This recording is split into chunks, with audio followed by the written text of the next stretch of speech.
Haway and welcome back. This week, I'm joined by Sunroller. I first worked with Sunny during Indigenous New York Fashion Week and witnessed her badass energy up close and knew immediately she had to be on the show. We dive into the many lives this Okie has lived and how she got into all things production. She's recently worked on the Lowdown, Poker Face, and Reservation Dogs, just to name a few. But beyond the credits, Sunny carries a deeply loving human presence. She was giving me my flowers during our chat, and I got a little somber, aka I cried. But just like her name implies, she brought back the lightness to the room with a solar break. A short and impactful 2-minute meditation where Sunroller guides me back into my breath and into the present. Okay, self-care. One thing I love that Sunny always says, and I'm paraphrasing, is that she wants to be used as a conduit for good work. In the short time I have known Sunroller, she is doing just that. From sets in Oklahoma and New York to helping women in Africa gain access to fresh water for their families. Sunroller, you are truly an inspiration, and I can't wait to see what you do next. Did we get the scarf, or do I just start with... Oh, well, it doesn't matter. It's not relevant. It's just personal. It's my granddaddy's birthday. 12/12 is my granddaddy's birthday. His nickname was Saddlehorn, and he's a Sagittarius. Obviously, we're in Sag season, and I actually stayed in the West Village last night, and I went to walk my dog in this little park across the street from the apartment, and I see this kerchief or some kind of fabric in the grass and the leaves, and I was like, what is that?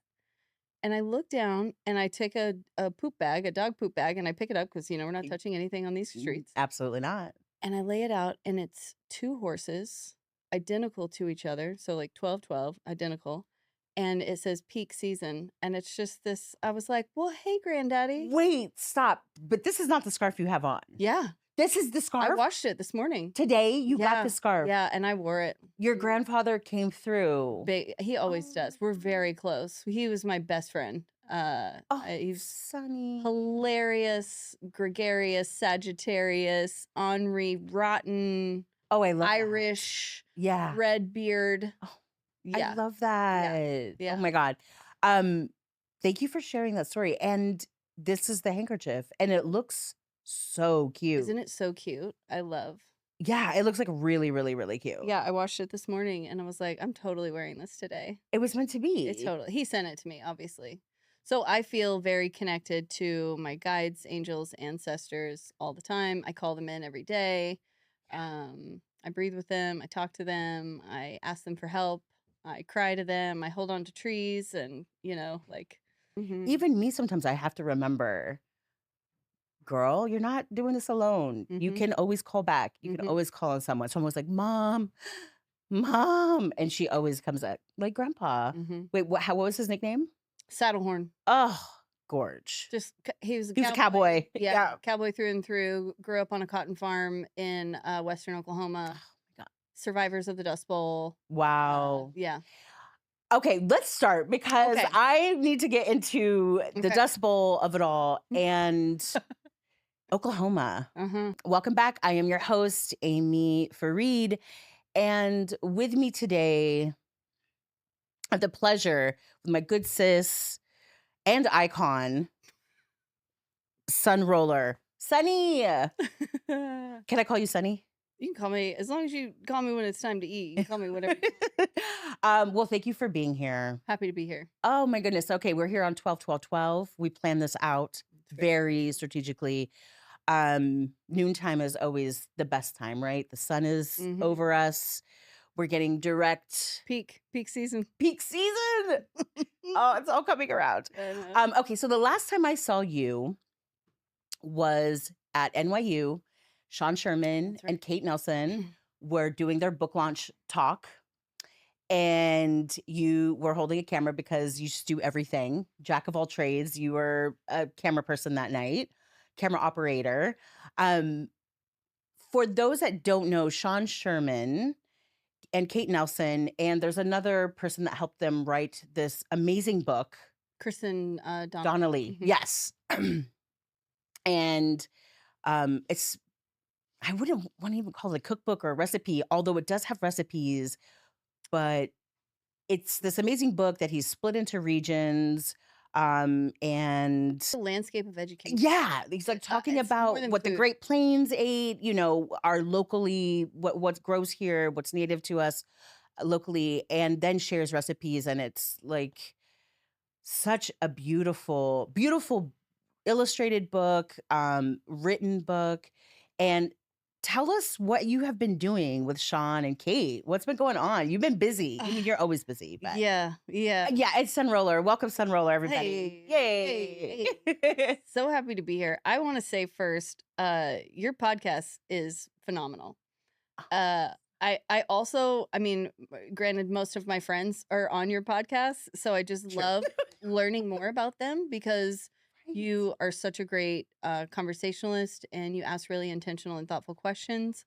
And you do this among so many other things, like you're super successful in your career, and then you're like, oh, let me just add this thing. And I just want to say I really appreciate it. I listen to your podcast every time you put one out. Oh my I God. listen to Thank it you. immediately. I share it. We're always clapping and snapping for you and the people that Yes. you have on, and the indigenous excellence that you're highlighting, Yes. and also the phenomenal allies that you have. I Yes. really enjoyed hearing you talk about Florence and her support. So I just wanted to say thank you, Amy. Oh, And funny. just I Thank you so much. I don't know what I'm doing. I tell everyone I have it imposter doesn't. syndrome. No, you're doing great. I just like to hear, I like to talk, but I like to listen. Mm-hmm. And that's, if I die, we'll always have this Mm-hmm. Mm-hmm. for generations to listen to. Yeah. Mm. Let's take a breath for that. Mm. Not me getting like, not the It's tears. okay, girl. It's the 12, 12, 12. Listen, if you could cry around anybody, it's me. I I hold space for that. I cry all the time. Yeah. And I love Mm. that. But Your ancestors are so proud of you. They're also like I remember when you asked Tava, what do you think they'd be saying? And she was like, whoop whoop. yep. I can totally see our ancestors just hooting and hollering and laughing and Yes. And also, I want to say my mom, who I love, who turned me into this person that I am now. And I was joking because I wasn't joking about watching One Flew Over the Cuckoo's Nest at like 7, but like so many movies at a young age because my mom was really into movies. And I think she was like the person that really made me who I am, but like the love for media, like, yeah. So I'm gonna spring something on you. Ready? wait, what? You see? Well, because I Yes, no, I totally no, I'm gonna I because of the tears and because of the emotion, I had a thought on my walk here that I love. wanted to share. And but you jumped right into the questions, and so I was gonna roll with it, but then your tears started flowing, so I know that it's needed, so we're gonna do it. Yeah, we love that. Okay, just put both of your feet on the floor, and anybody who is listening to this podcast, wherever you are in the world, if you're Oh, walking, Sunny, I'm loving if you're this. driving, if you're sitting down, if you're alone, if you're at work, wherever you are, if you can, feet on the floor, tall, straight spine, take a big, deep inhale, and just open your mouth and let it out. Sometimes our nervous systems get flooded with love, get flooded with stress, cortisol, emotion, whatever comes. And the one thing that we can always return to is our breath. It is always here for us, it is always available at any time. We can breathe anytime. It's the one thing no one can take away from us as long as we're alive. So we can always return to this. And just taking a moment to take all of our attention and focus it right at that third eye point, right between the brows, and just take your internal gaze and look inward and upward right between the brows. Almost as if that feeling when you're staring at the sun and you're outside and you're looking at the sun and the sun's like beating on your face and you just close your eyes and you soak it in and you take it in. Let that feeling wash over your face, down your shoulders, down your arms, across your chest, down your back, through your hips, through your thighs, through your stomach, through your knees, calves, down through your feet, and into the earth. And just repeat that with each breath. And just let it wash over you. Let that sun wash over the top of your head, the crown of your head, down your ears, your back, your neck, your shoulders, your chest, through your stomach, your hips, your thighs, your knees, your calves, your feet, into the earth. And just let that energy be recycled through you. And feel that feeling of the earth holding you and the sun guiding you, and that internal light that you have within you all the time, leading the way. And knowing that you're held and safe to cry and safe to breathe and safe to feel. And so it is. There you go. Feel better? Yes. I felt good before, and now I feel extra good. And It's called a also solar break. something that I love to know about you.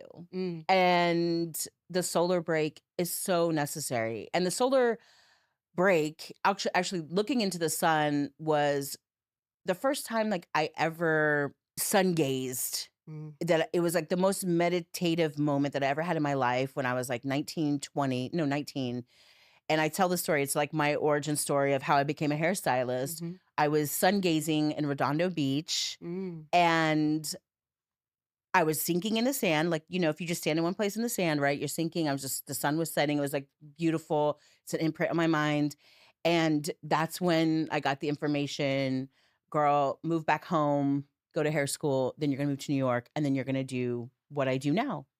And so the sun is mwah, chef's kiss. So I love that you did that. Slash, also your name is Sunroller. Iconic and legendary. Is that a given name? No. I have a name that is from fourth generation name passed down to me. I have like an NC name. My mom's name initials are NC. Her father, my grandfather, his initials were NC, and his mother was NC. So it's from the 1800s passed down to me. Oh, And wow.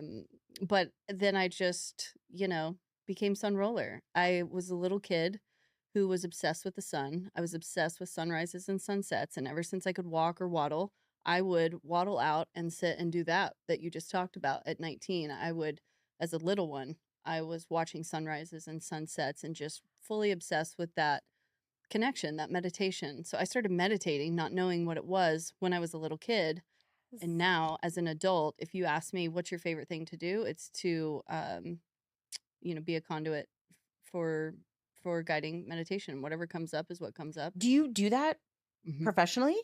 Are I you? don't professionally would mean that maybe I made money from it, Yeah. but I don't charge or sell that aspect of my life, but I do it frequently. Yes. Do you do it for groups of people? Like, do you Yes. do it? Wait, you need to put me on. Like, what's up? Yeah, so years ago, maybe 10 or 12 years ago, I started hosting like full moon gatherings and just holding space, mostly women, sometimes men, and or could join. It's not a strictly female thing.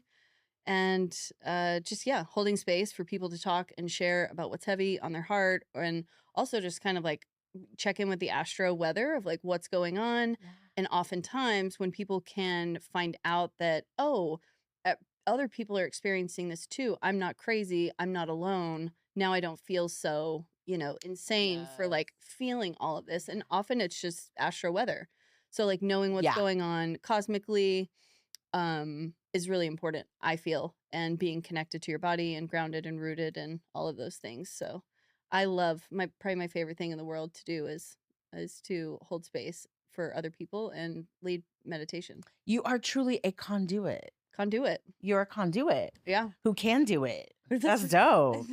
Well, thank you so much for that. Yeah. And I hope the You feel clean? listeners, yeah, are not driving and that they could listen to Yeah, that listen, and you can do it while you're driving. do it. You Run this can't. back, run it back, and do our solar recharge. What's it Yeah. called again? I just call it a solar break. Solar break. Yeah. Oh, we love a solar break. Yeah, because like often, we all work in production and we work these insane hours, and often we're just inside and staring at a screen and all of these Yes. things. So I make Or in a studio with no windows. exactly. So I make it a priority to If I can get outside, I go outside and look at the sun. If I can't get outside, I just do it internally, but I'll step away from the screens, from the phones, from the people, take some deep breaths. Often it's just in the bathroom if that's all I can get access Yeah. to. But, we always have our breath and Yeah. it's so cleansing. I always think it is really. And I think I was working with this photographer once, Mick Rock, who's a famous photographer who, you know, famously shot David Bowie, but tons of rock and rollers. And we were doing a photo shoot with the Scissor Sisters, old school New York band. Yes. And he took 30 minutes out of the set of the shoot time he was into transcendental meditation. And he did 30 minutes because that is part of transcendental meditation is that you take 30 minutes every day, you meditate. And his assistant set up a little V flat sanctuary for him to go and meditate for 30 minutes. And I was like, that's amazing. But that he was also Mick Rock. So it's like, oh, the hairstylist wants to go meditate for 30 minutes. Can we? Nobody gives a shit. No, it's like, girl, you got to eat your lunch or we need you back. We need her back on set. Let's go. And rolling. So that's like a better way to kind of think of it. Like I could take my breaths and just recharge. Because the photo shoot set life gets a little intense. Videos, shows, and movies, which you do all of. Yes. So how do we get into Sunroller, Oklahoma? Let's go back to Oklahoma though. Okay. Let's go to Oklahoma first before we get into Sunroller, the film production guru that you are. No guru, just a conduit. Well, I mean, this is giving guru, but I can't go there. I know. I know. It's also kind of negative these days. Yeah, I have some trauma with that. Okay. Yeah. So take us back to baby Sunroller, raised in Oklahoma. Yeah. I also read on sunroller.org that you are you're a teacher and a real estate agent. You have your license. Yeah. Still. Yeah, still present day. So how did you're a teacher, real estate, and you've had other lifetimes. I did have a whole oil and gas life. You have a whole life of Oklahoma life. Mm-hmm. How did you transition into this New York film production life? Well, what I do want to say is I love that even though I am in New York, I am still just that bandana around the head, toothpick in my mouth, country girl in New York City. I feel the same way. My partner is like, I swear to God, I think you're a New Yorker that was just like born in Oklahoma because you fit in so well here. My driving, my, everything. Same. So I actually love driving in New York. Yeah. So I'm not the traffic. Well, but I love the energy of the drive, and it's kind of like you have to kind of get into. I have a secret to that. You have to get into. It's an energy that you are all sharing. Cab drivers get it. Sometimes it's like native New Yorkers get it, but it gets fucked up by people from Connecticut. Sorry, Jersey, Oof. Philly. Yeah, they don't get into. It's like roller skating. Like you kind of see someone in your peripheral a little bit. Okay, cool, but you have to be confident. And you got to just like get in front of. It's not like the weird passive aggressive California drivers. 105.9 is my secret. It's classical music. Love. It matches the chaos of the city. Yeah. And it keeps my spirit calm. Yeah. So that's my classical and jazz is great for driving in the city. So my whole life I wanted to be a teacher. And since I was little, like I wrote it on a piece of paper when I was 5. And so when it was time to go to college, I knew I wanted to be a teacher, and I went and got certified to be a teacher. And while I was in college, I was 21, I bought my first home because I was ambitious. I was ambitious. And I just didn't want to pay rent. And I didn't pay rent my whole life until I moved to New York. Oh, bless. And the lady that lived below me was also a teacher, and I was in school to be a teacher. And she was like, just be prepared. You're going to be poor forever. Like, I have been a teacher for 9 years, and this is the most I can afford. Yep. And I was like, oh, shit, I don't want to be poor. Yeah. And I grew up, or I graduated in December. And so there are no teaching jobs really in January, because it's the middle of the school year. Right. And a friend of mine had gotten a job at this oil and gas firm. and she was like, I could probably get you a job, uh, just taking digital photos at the courthouse. Pays like $100 a day. And I was like, $100 a day? That's great. Substitute teaching at the time, which is all I could do, paid like 70. Yeah. And I was like, I'll give that a shot. And 11 years later, I've had this wildly successful. Wait, so that was the photos that Yeah. inspired you to get into film? No. This is like digital imaging of like old ass documents. You put it on a disc so a landman can then okay. chain the title. Oh, So then got I you. became a landman, and then I became what's called a Work. crew chief. I was like the only female Work, of course. independent, of course. And I worked all over the country. I ran projects from here to Pennsylvania.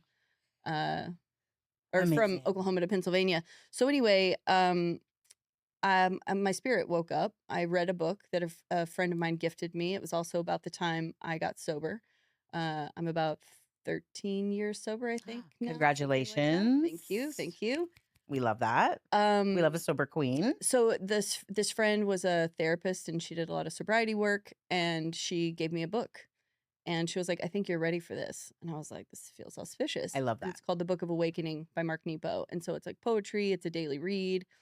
There's like a day's of kind of poetry, storytelling. And then at the end, there's like a meditation. And there's one for every day of the year. And I read that book. I've read it, I don't know, 3 or 4 times now. It's so powerful. I've gifted it maybe 20 times to so many people because it was so impactful. It started me on my journey of meditation, mindfulness, yoga, um, and it woke my spirit up. And it was like, okay, 2 things. One, what am I putting into my body? What kind of energy am I taking in? So I did an inventory on that and found some things that maybe weren't helping so much. And then also, what kind of energy am I putting out? And I didn't want to be contributing to the dismantling of the planet and extracting. All the extraction, and I was a big part of it. I was running drilling schedules for big oil companies, and it Right. felt really nasty. And so I decided to step away. Essentially, I started preparing. I spent 2 years. And you were preparing. probably making really good money Fuck yeah. in oil and gas. Yes, especially right? in Oklahoma. The Oklahoma, yeah, like so many Yeah, I had people I know. big historic home, a fancy car, a boat, a motorcycle. Like I had all the stuff. I got rid of everything. Got rid of the house. Got rid of the car. Got rid of. I condensed my life down to very little. I bought an investment property and scared the shit out of my parents because it was like in not so great of a neighborhood. But now in Oklahoma City. Oklahoma City, okay, Mhm. which now is probably It's great. Yeah. gentrified and Not yet. fancy and nice. We've held on to. So I helped start a neighborhood association for I was like the treasurer of our brand new neighborhood association. It's called Metro Park. It's near the Plaza District in Oklahoma City, and we put out flyers in Spanish and in English, and really brought the community together through food and events. So, just not trying to gentrify, but just trying to bring people together and help people communicate, which was really impactful and healthy for the neighborhood. So I was involved in yoga, and I practice a certain type of yoga that I don't practice today, but it's called Kundalini yoga. I don't know if you've ever heard of it. That's why I'm sensitive to the word guru. I don't fuck with it. Yeah. At all. So this woman named Guru Jagat, her actual name is Katie.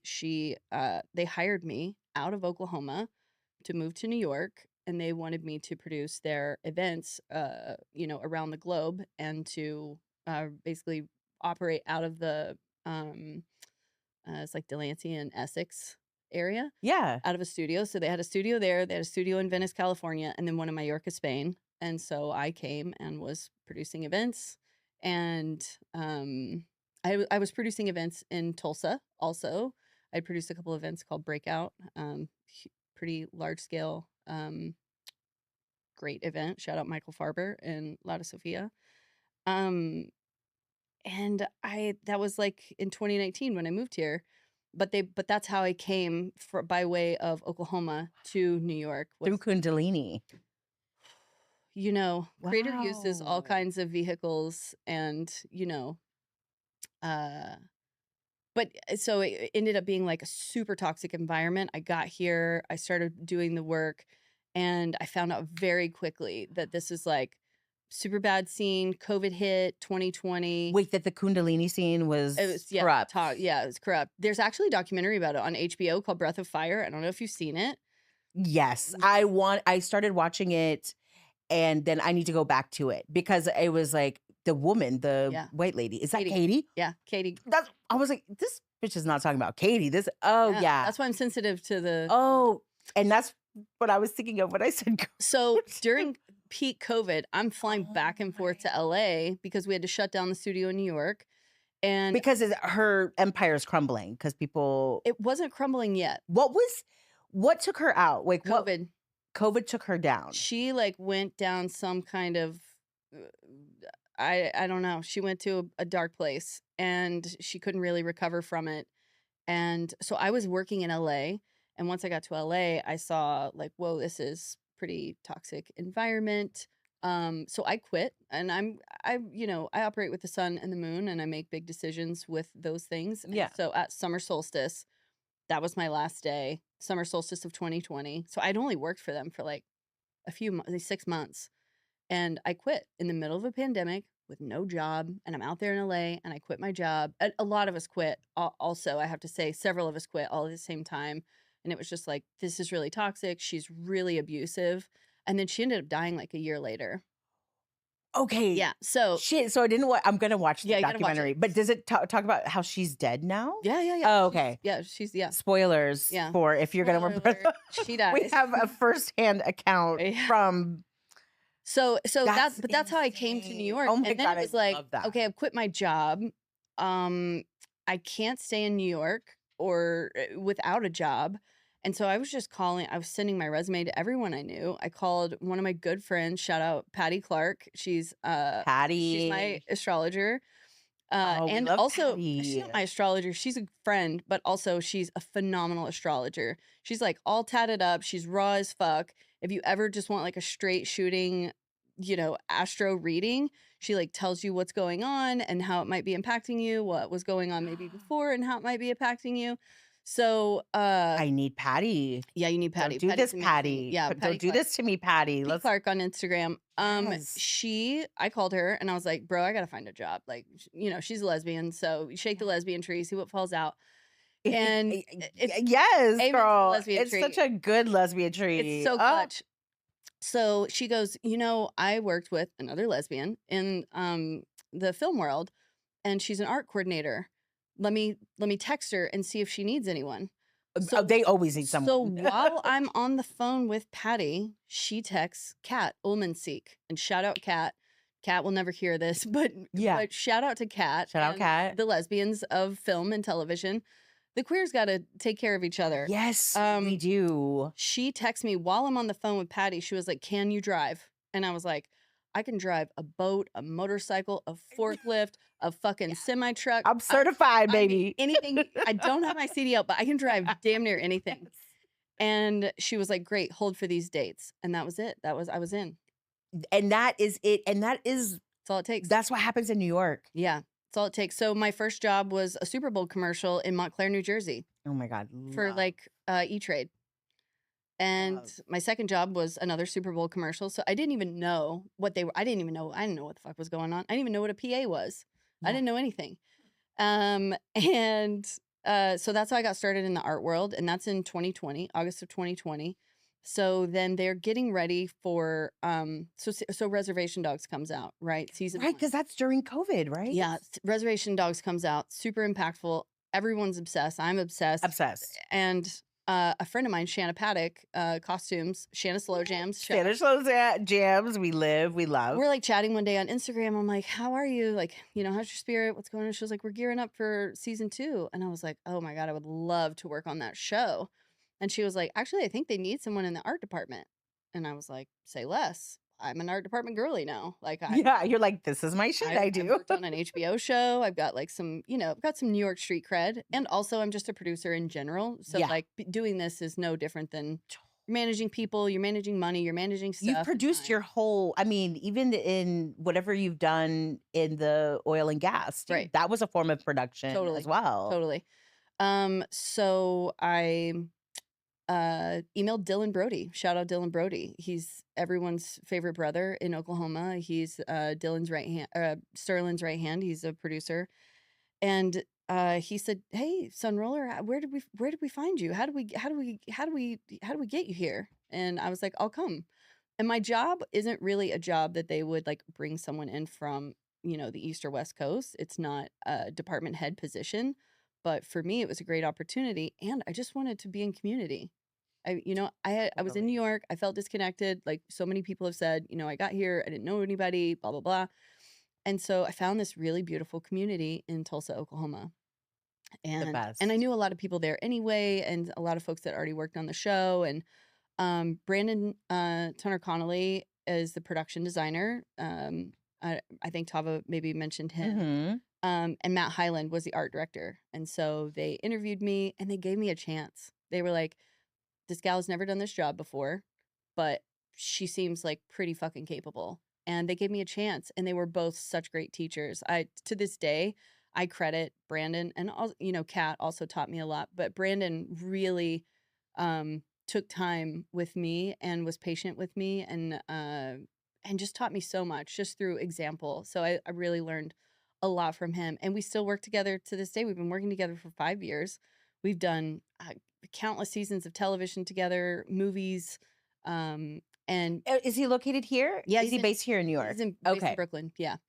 And so we all, every January for the last 5 years, we pack up, we all go to Tulsa, and we make art together, and it's like this beautiful family feeling. And shout out to Sterling Harjo, because if it weren't for him and his like determination, because he's been on this hustle for a long time, like he's Yeah. getting his flowers now and has been for the last couple of years, Yeah. but he has been on this grind, and Dylan Brody's been right next to him. And so to see them have success is just like, it's really special. But, Sterling essentially like kicked the door down. And what I love about his intention is he brought so many people up with him.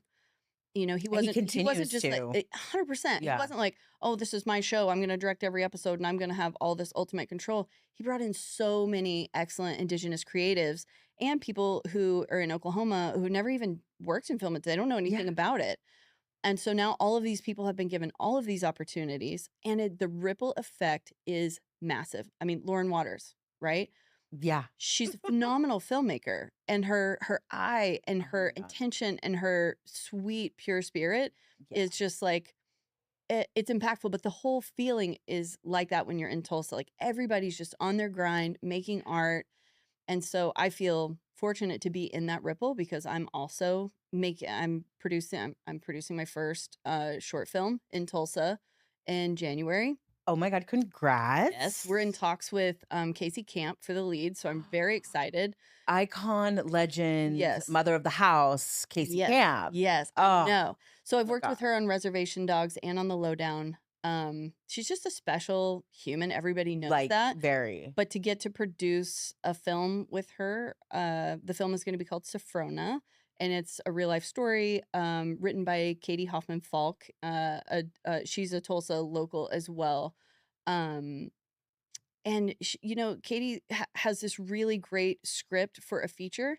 It's called Push County, and it would be we're hoping to shoot it next fall, and I'll be producing on that as well. I know, it's very Amazing. exciting. So the Oh, ripple effect is massive. The yes. support from the community is massive. We have support from the Choctaw Nation for Push County. They're collaborating with us, which is massive. That's great. I know. Have the Choctaws ever No, gotten no, into film no, and television no. yet? Yeah, Yes. and they want to. And that's the Yes. thing. Like you have the Cherokee Film Institute, and everyone is coming together to make art.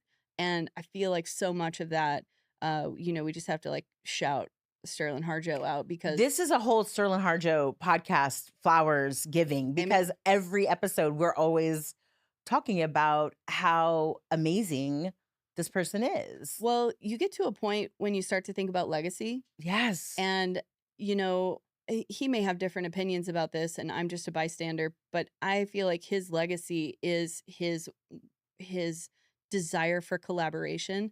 He's always bringing in different writers and different directors for each episode, and so you get so many. The reason Reservation Dogs was so good is there were so many flavors. I mean, there was a different director for every Yes. episode.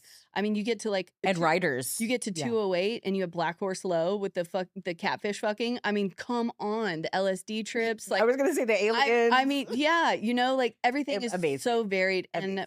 and it shows how much Indigenous excellence we have, Oh my God. and that we're when we're given the chance. yes, The yes. opportunity. Yeah. So thank you. More opportunities, please. Yes, more opportunities. I've said this before, but John Parker, Oh, love. we love, icon legend. Super. JP had asked, oh, they want some more Indigenous hair people on the Lowdown, which at the time was called A Sensitive Kind. TSK forever. Okay. And it was like, would you want to come and like work as a local? I'm like, totally. Mhm. Like, of course, let me come down. And it was just that, I'm not a department head. I'm not in the union. It was background for the funeral scene Oh yeah. at the church. Yeah. And, I was just there vibing. It was like, I knew Such a good people that were working on the set, people I didn't even know that were had gotten into this business that was like a hair model for me like 10 years ago at the First Ward. Like, I was like, oh my God, what's going on? Like, you're here. And Frankie Peterson. So Love. it is historic. I went to go be on that set because it is history in the making. Yeah. That's just where we are. Everything that we do is history in the making. Yeah. And our ancestors are so proud. Like, yeah. and I knew that when we were making Reservation Dogs, I knew it was finite. Oh. I knew how special it was, and I knew that it was going to be over like that. And so I held so much of that, like, so close to my heart that I still have so much gratitude for that show and for that moment. And then Res Dogs was one thing, and then we just got the Lowdown, which, wow, like, I loved the Lowdown, and I loved the last episode of the Lowdown. Liz Blood. Spoilers, I love, but Osage Land Back. Mm-hmm. Yes, thank you for that, Sterling. Mm-hmm. I was so, it was just a great series. I'm so excited to see and fun to make more. Yeah. Oh, Fun it to looks make. so. Here's hoping. It has not been greenlit yet for maybe by the time this podcast comes out, we'll have a Season green 2. light. It's gonna happen. It has come on. It has to happen.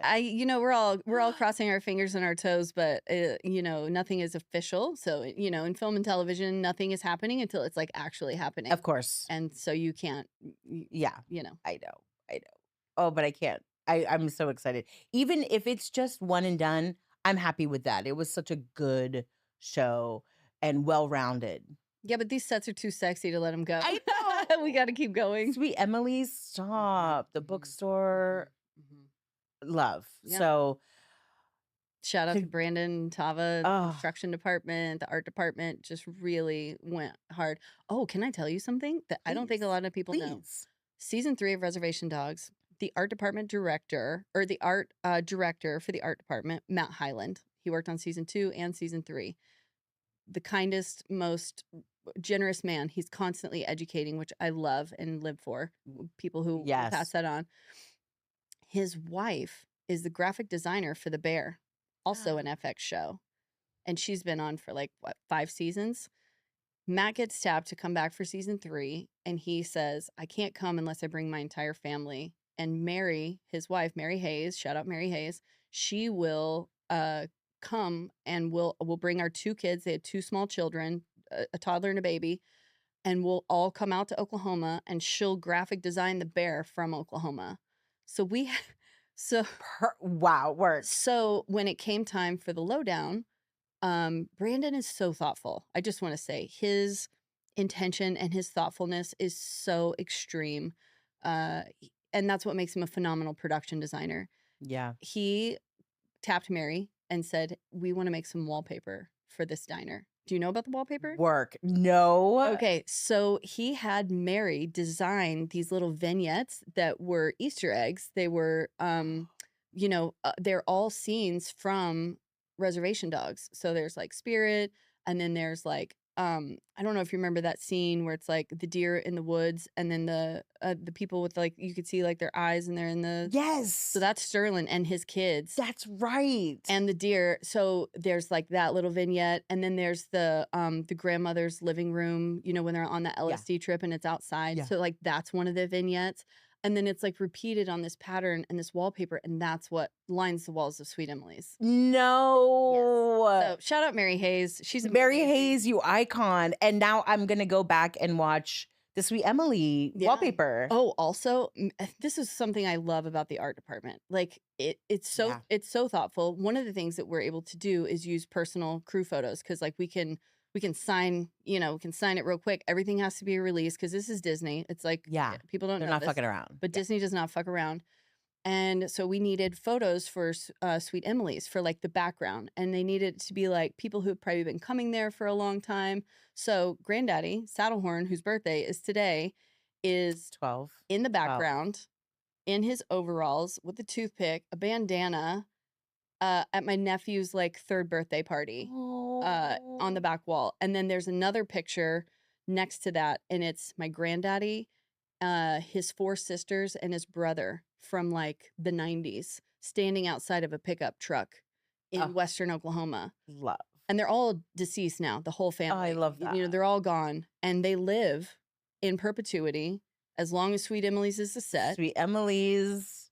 So near and dear. I love that. Are those sets still there waiting for season 2 to happen? Yeah. So they're just like locked up right now. Yep. And the bookstore. Yep. All of it. The whole street, 6th Street. I was going to say, what street is that? Okay. 6th Street. Mm-hmm. Yeah. It's right by the Bicentennial Park. Love. And we have that block. We have that whole strip. Yeah. That's amazing. Yeah. It's really special. Oh my God. I love that. Thank you for those little Easter egg nuggets. That's the stuff that makes it like juicy, right? Like, we're making a TV show, but there's like so much thought and care and love and ancestry. Yeah. Bringing it back to our ancestors. They're there. Yeah. And they're holding it down, and they're so happy that we're doing this and making this good art. They are really so happy that we're here today creating, and they went through a bunch of stuff for us to be able to do all this. Yeah, I mean, like that's the thing about Oklahoma, right? I come from families of survivors. So my Indigenous side is my mom's side. We often have like an Indigenous mom or a white dad, or so my dad is Irish, full blood Irish.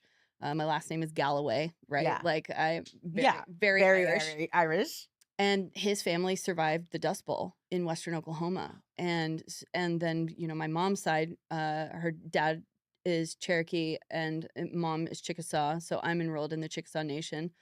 And they are survivors of genocide and forced land removal. Yeah. And I grew up in Tornado Alley because that's where the Trail of Tears ended, and they just stayed. And so people are like, why do you live in Tornado Alley? And like, why do you stay there? That's so stupid. I'm like, I don't know, like genocide, forced removal. Take your pick. But that's why we're there, and that's where I grew up. So your Oklahoma roots run so super deep. Yeah. And country as the day is long. How would you describe, so people there, we live in New York. There's a lot of people that haven't been to Oklahoma. How would you describe Oklahoma to people who've never been there? Resilient. They're resilient people, and they've survived Dust Bowls, genocide. Yeah, exactly. And there's such a strong Indigenous community there, which I love and appreciate so much. I also feel like I have the best of both worlds because I live and work in New York and in Oklahoma. Yeah. And I have such a strong community here in New York, which I'm so grateful for. Shout out Relative Arts, because without Karina and Anna, we wouldn't have not just them, but American Indian Community House, the Tarrant family, all of these people help build this community, but there's also a really strong community there. And, obviously they have the best sunrises and sunsets in Oklahoma. The Big land sky, honey. The land is vast. Crazy. Yeah. So I really enjoy getting to spend my springs there and taking in the sunrises and sunsets. It's a really special I would place. say the Tallgrass Prairie, up by Pawhuska, where I'm from. Those prairies I describe to people I'm like, yes, we are landlocked, hardcore. We have our little lakes and ponds, but that prairie, that is our ocean, right? And that sunset, when we watch that go down, we're watching it over waves of tall grass. And so for me, when I go back home, I'm like, oh, this is my ocean, and those beautiful valleys and like little baby hills and, a tree here and there, a little blackjack tree here. It's funny when I was young growing up, Wichita, and, we were in Oklahoma so much, you just want to get away from there. Like, I was just like, oh, I gotta get, the people, ill, The homophobia, ick, the the homophobia, the homophobia, racism. all of that. Yeah. That's why I left. Yeah, right. And I couldn't be who I wanted to be there. I was just also, people didn't get me even at a young age. Like, I already knew. Like, I had friends telling me, "Girl, we knew you weren't meant for." I'm like, "Thank you," I gotta go because be big and famous out in New York. Yeah. you know how it is. Yeah. Yeah. So, but yeah, you just want to leave it. And then now, after traveling the world, being able to go, doing hair all over the world on photo shoots, amazing beaches, amazing cities. And it's cool how it like takes you all around the world, and then you see the beauty that is Oklahoma and the tall grass prairie. Like, I know it's like that's in me. It was like innately. But when you're young and you're like, oh, I gotta get out of here. I need to see the city, the oceans and all of that. And then you realize, like, wait, it is so beautiful here where I'm from. My nephew is like what kept me in Oklahoma the longest. I would have left a long time ago. Yeah. But I helped raise my nephew with my sister, and I left when he was about 14, 15. And I love that. yeah, I was like, all right, he's good. He's good. Yeah. He's like going to be too busy with his friends, and he's going to college and all of that stuff. So, but he is the greatest human in the world. He's fantastic. You've done so much in life already. Is there anything that you haven't done that you want to do? So I had a calling years ago. This was when I was still in oil and gas, actually, to get water. It was very loud, very, very loud. Put it on a vision board, get water, tubular strips down the middle, meditated on it for a long time. Ended up leaving my oil and gas job for a month, which is unheard of. I told my client, I was like, I need some time off. I'm going to go. And I went to Zambia, Africa, worked with this woman, Carmen Brubaker, and we worked in remote villages with people, educating them and helping with drilling schedules and teaching them how to drill their own wells by hand.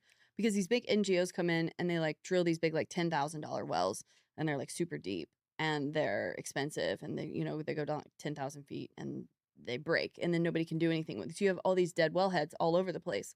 So these wellheads were done by hand, and then people also knew how to fix them, and they taught people how to clean their water and work with water. And so it's essentially a women's empowerment project. And I wanted to work with them, but they're a Jesus-based company that that she works for. And so it's quite religious, and I'm very gay, which is pretty much against Right. the So Jesus they were rules. Yeah. having the gays So come and teach you. I searched for 2 years. I found a guy, Bob Freeling. He's in DC. He has you can find this on my website, by the way. He's got the Solar Electric Light Fund, which is a silly name from the 90s. He was working all over, but he does solar work and water work in remote villages all over Africa, on tribal lands, on Amazing. reservations. And so I would like to take my energy and serve that mission, because I mean, this was 2012, I think, when I had this knowing, and I was like, we're going to fight wars over water. And Girl, it's happening already. Osage County. Our Yeah. water is trash there. Yeah.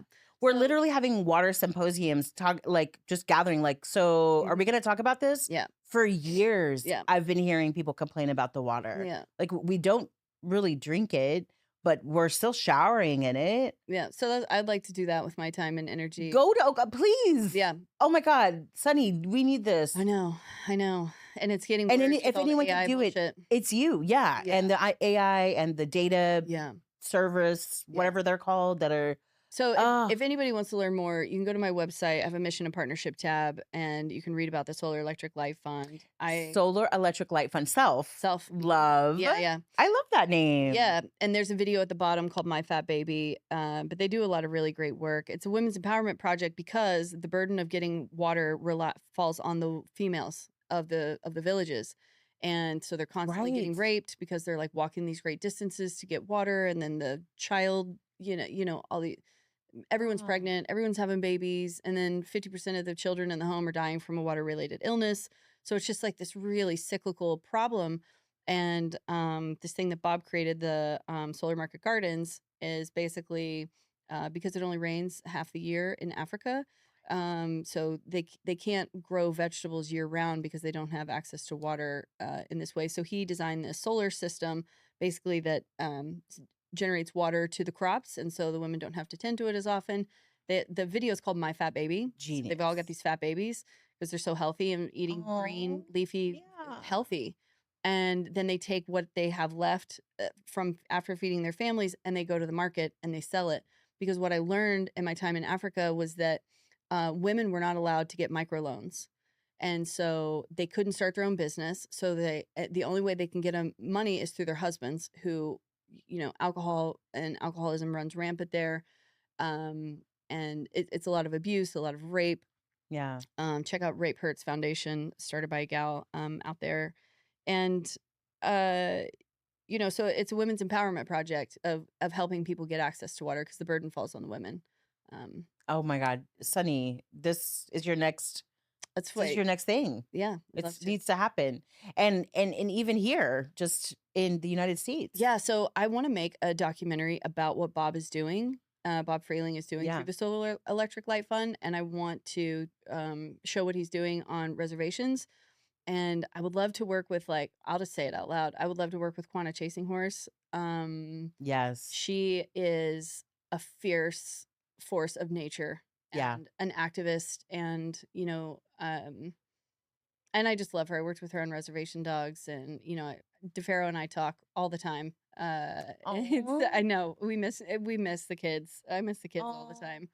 Yeah, Kwana is amazing. I met her at a Victoria's Secret show Hmm. last year, and she saw my N7 Nike shoes. Mm, She was like, and I was like, "Oh, Kwana, hi, can we take a photo?" And then we just started chit chatting, she's great. and I like got to brush her hair, and it was amazing. And yeah, she's incredible. And what would you do with Kwana Chasing Horse? Um, What would you make with her? I just activism around water, water protectors, water keepers, water, helping women, helping children and people Casey get access. Camp would also be another good. 100%, I mean, 100%. talk about Lily the Gladstone. activist. Yeah. Yeah. Oh, So that's let's.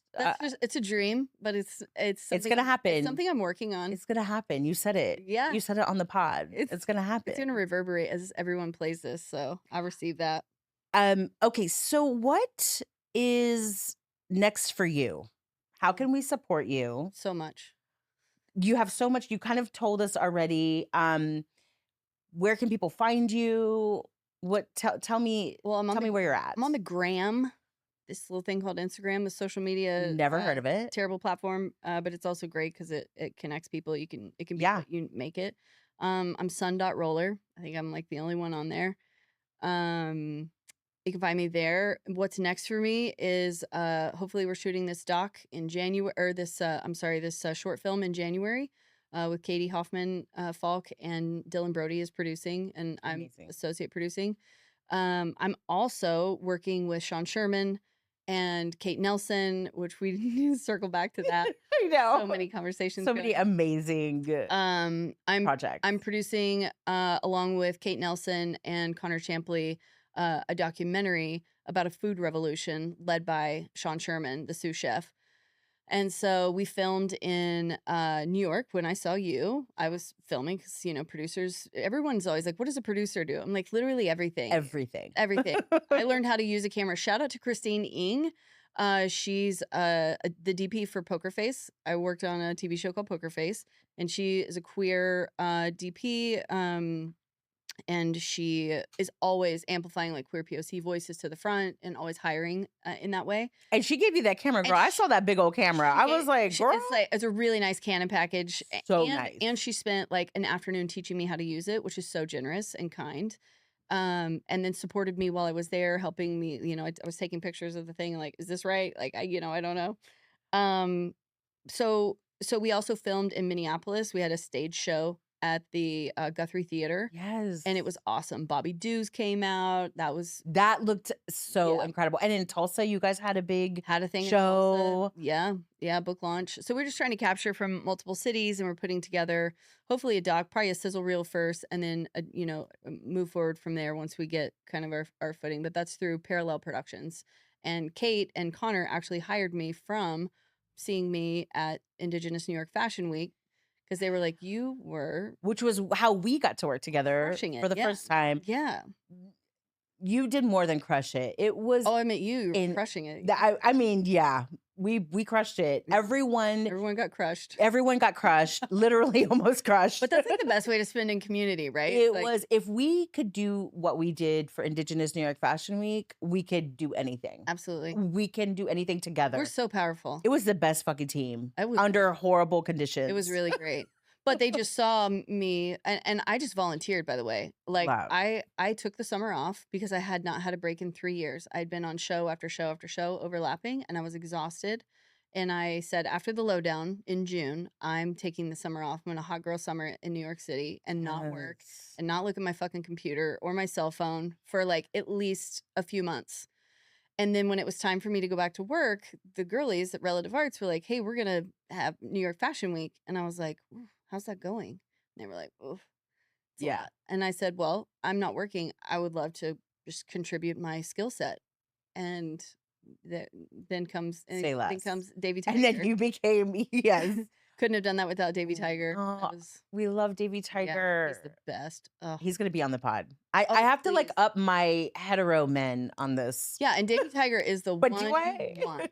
Yes. Listen, I don't ever want to do anything without him for the rest of my life. I don't either. Also, my PA from Poker Face, Asia Nurse, I'm actually trying to get her out into Oklahoma to do the short film and then hopefully the feature next year, because I told her, I don't want to make art without you. And also, who did you have me downstairs with? I live for her. Your friend. My sister, Kelly James. Kelly. We love you, boss. Kelly. Love, love, love, love Kelly. Kelly James is a force of nature. Yeah, she's iconic. She is iconic. And so I lived with her and her sister. They're two sisters from Texas, half Filipino. And we actually loved living together so much that we moved together, and we lived on Prospect Park together for like 4 years. And so they're my family.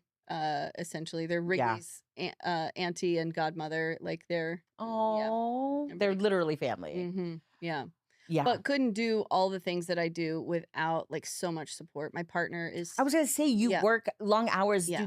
Are they in the business? Do they understand? She's an actor. Yes, she does understand. Oh, she gets it. She gets it. Okay. And she also, holds a lot of value for the importance of storytelling. And I mean, when we were working on Poker Face, I'll tell you, that was a New York job. And those are 14-hour days, because it's an hour to work, a 12-hour day, and an hour home. And because y'all were shooting in Beacon a lot. That was season 1. So yes. Season 2 was all mostly based out of Brooklyn and Greenpoint. Oh. So I would work these super long days, and I would come home and she would have a bath drawn and she would have dinner ready. And like what? Yes. Oh my God. See, the lesbians do it right. I know. And you don't have kids. See, once the kids, the babies get the bath. You don't get the bath once you get the kids. Exactly. So Yeah, I think I get the bath. Stay where you're at. Hold. And she holds it down. She's super supportive. She comes out to Tulsa. She actually she's lived in New York since she was a teenager. So she doesn't really drive. And so we have had her practicing on Route 66. Yes. That's a great place to learn to drive. Tulsa and Oklahoma City. She's like out there on this country road going so slow, 10 and 2, like gripping the wheel. Good, 10 and 2. But yeah, between her and Wrigley, they're my he takes me on walks every day. That's your centering spot. Yeah. You can always I'm not walking him, he's walking me 100%. And also he serves the entire community, because on the film set and in the production office, because he's a therapy dog by nature. And so every afternoon, like on Res Dogs around 5:30 in the afternoon, we would take a walk through the costumes department, and they would all just like come to the floor and be like, "Oh my God, Wrigley, thank you," because he's so grounding and he's so healing and calming. So without Annie and Wrigley, I wouldn't be sitting in this chair. Yeah. We love that. Yeah. Sunny, thank you so much for being here today Yeah. Thank and you. doing this with me. I can't wait for us to work together again. I know it's going to happen. ASAP. Thank you for your time. Oh, and you asked me how people can support me. Yes. Hire me to help drive your projects, whatever it is. I love working in community, and the only way we can do that is if we're hired. And so my goal is to produce full time. I love the art department, but I'm also like capable of, Yeah. holding a lot of space and managing a lot. And So, working with you on Indigenous New York Fashion Week, I saw all the things that you can hold, and you were holding it down so much. yeah, So hire Sunroller. Yeah. Give us the opportunities to show you how good we are. yeah. And that's a wrap. Great job, Thank you Amy. so much.